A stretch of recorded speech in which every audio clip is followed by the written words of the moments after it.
Aujourd'hui, je vais vous parler de ma routine shampoing et soins. Donc en fait, j'utilise la gamme She Moisture depuis un petit moment déjà. J'avais commencé par leur gamme Raw She Butter. Donc c'est au beurre de karité, qui était adapté normalement aux cheveux secs cassants et qui était donc effectivement à base de d'algues, d'huile d'argan et de beurre de karité. Donc toujours pareil, là, sans parabènes, sans phtalates, sans etc. etc. Donc c'est pour ça en fait que je l'avais choisi initialement. Et comme vous voyez, là par transparence, il reste pas grand chose. Donc j'avais été assez satisfaite, mais sans plus. Je trouvais que les cheveux étaient quand même un peu secs après l'utilisation. Donc bon, oui, mais à voir. Donc j'ai, en surfant un peu sur YouTube, entendu des commentaires assez positifs de l'autre gamme de cette marque, la gamme Coconut et Hibiscus. Huile de coco et hibiscus. Et donc je me suis dit, bah tiens, pourquoi pas, je vais l'acheter. Et celle-là, elle est plus pour les cheveux, enfin ils disent que c'est pour les cheveux bouclés à friser. Donc il est censé hydrater tout simplement la fibre capillaire. Donc j'ai dit, bon ben, on va voir s'il fait son boulot. Donc j'ai acheté ça. Et en fait, j'en changerai pas. Il faudrait vraiment un produit assez exceptionnel pour que je change. Parce que moi, je fais les shampoings tous les 10 jours à 2 semaines. En fait, j'ai pas besoin d'en faire plus. Ça lisse pas trop, pas trop de pellicule, etc. Depuis que j'utilise des produits naturels. Et donc facile d'utilisation, il n'est pas trop compact. Il est dans un packaging quand même de grande consistance, de 350 ml. Donc certaines diront oh non, c'est pas beaucoup, etc. Surtout pour les cheveux crépus qui ont une densité assez importante. Moi je dis que c'est largement suffisant. Je l'ai acheté il y a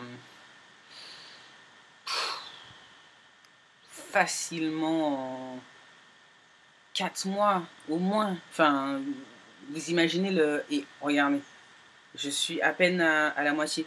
Alors que bon, je fais des shampoings quand même régulièrement. Et en fait, il est hyper hydratant. Quand je lave mes cheveux, en général, je fais 2 shampoings, plus par habitude que par nécessité. Le premier shampoing, en général, ne mousse pas beaucoup, tout ça, donc bon, ça nettoie. Le deuxième, ça fait une quantité de mousse, puisqu'on dit que tant qu'il n'y a pas de mousse, c'est que le cheveu est encore sale. Bon, donc en principe, un seul shampoing suffit. Mais moi, je suis un peu aux habitudes, j'en utilise 2. Et une fois que le cheveu est rincé, il est doux, il est facilement démêlable, il est brillant. Je ne sais pas quoi vous dire, vraiment, c'est parfait. Après, donc évidemment, l'odeur, je vous passe, c'est absolument fantastique, ce mélange d'odeur de coco et bon, a priori l'hibiscus n'a pas d'odeur à la base, mais je sais pas, le rendu est vraiment assez agréable. Donc voilà, en plus moi, j'utilise pas d'après-shampoing. J'ai tendance à rincer simplement les cheveux, soit avec de l'aloe que j'ai découpé et mixé, je passe sur les cheveux, voilà, soit avec du vinaigre de cidre ou de l'eau citronnée, enfin bon, les classiques préparations qui referment les écailles des cheveux après le shampoing. Donc voilà, donc moi j'ai pas, il faut que le shampoing soit quand même assez efficace parce que s'il faut que j'utilise un après-shampoing, c'est que mon shampoing il est pas bon.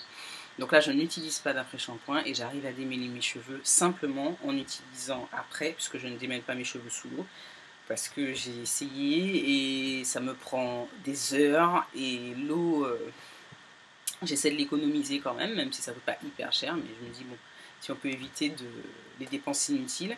Donc en fait, après, je démêle avec, comme je vous ai dit, ça, que je mets dans un vapeau avec. Alors vous inquiétez pas, vous voyez bien que la couleur n'est pas la même. C'est simplement parce que dans mon vapeau, je mets des huiles végétales et de l'eau et un peu de glycérine. Donc voilà, donc là c'est un vapeau de fin de semaine. Donc voilà, et je vous ai montré déjà sur une vidéo précédente comment je démêle mes cheveux avec ça. Et donc c'est sûr qu'après le shampoing, même si j'essaie de ne pas mélanger les cheveux, enfin de pas trop emmêler les cheveux, ils sont plus emmêlés pardon, qu'en semaine. Donc du coup, j'utilise l'une de mes meilleures amies, que j'appelle la brosse ronde.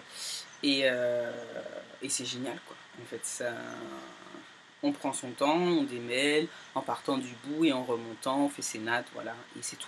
Donc vraiment, vraiment, moi je suis très très satisfaite de cette gamme et je vous conseille d'essayer. Il faut toujours essayer parce que bon, ça se trouve, moi ça me va et ça vous ira pas.